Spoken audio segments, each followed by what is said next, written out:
"27 years of my life, I had enough of emotional stress with my sentimental life. I want to end it now."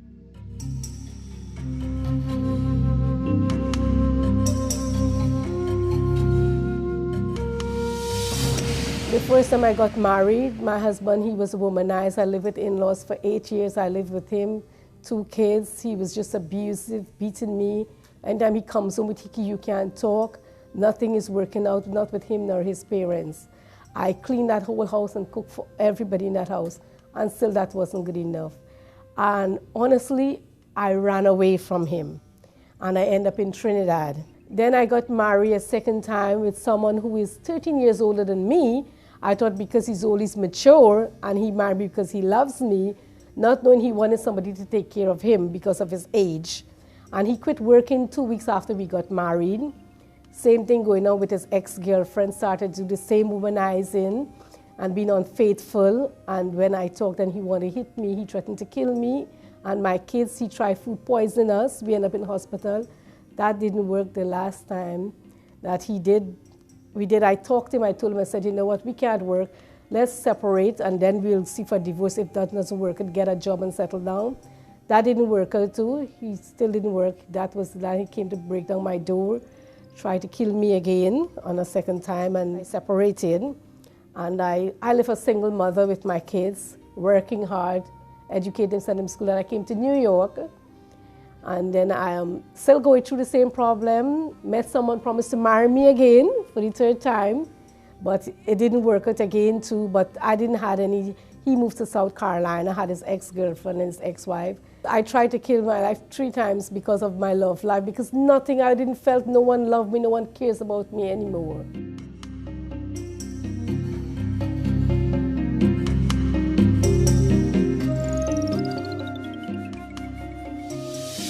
The first time I drank, it was a pesticide that I drank. That didn't work.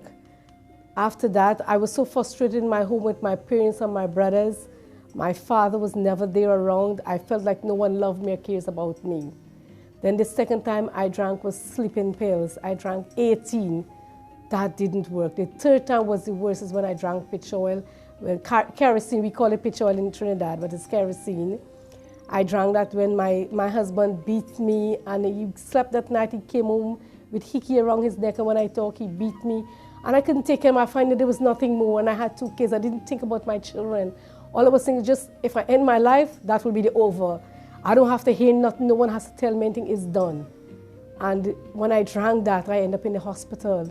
I was in intensive care. I take 2 injections every hour for 72 hours. When they put it in the vein, in the drips, it burns your hand. The next morning they said nothing was working for me. They put me in intensive care. And that wasn't working out either. That's when I went to Universal Church. And I walked in that church one Friday evening. I met the assistants and I stayed for the service. When I heard about the campaign of Israel, the Friday night I heard about it. I go home. I prayed about it. When I came the Monday and I told Pastor I want to take part in the campaign. I saw testimonies in the church of people getting delivered. I have never ever in my life ever heard about people getting delivered and given a sacrifice of money, of anything, you know. I never heard that. This is the first in my life I heard of it. Then I decided to take my envelope.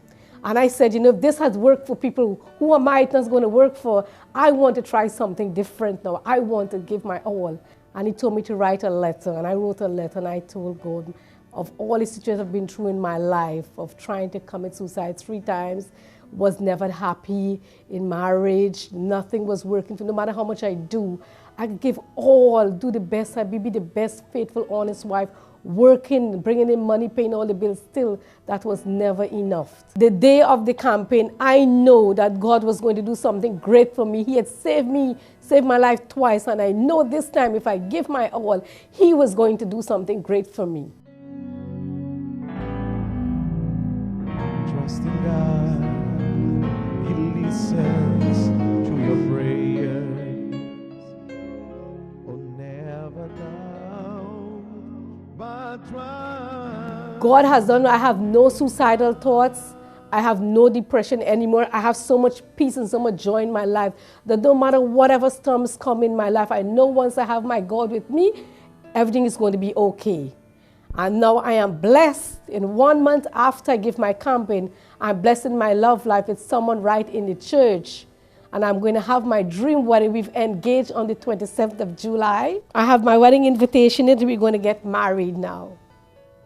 And I thank God for what He has done in my love life. I didn't believe that I could have get anyone to love me again. But this is tears of great happiness, what God has done for me. Thank you.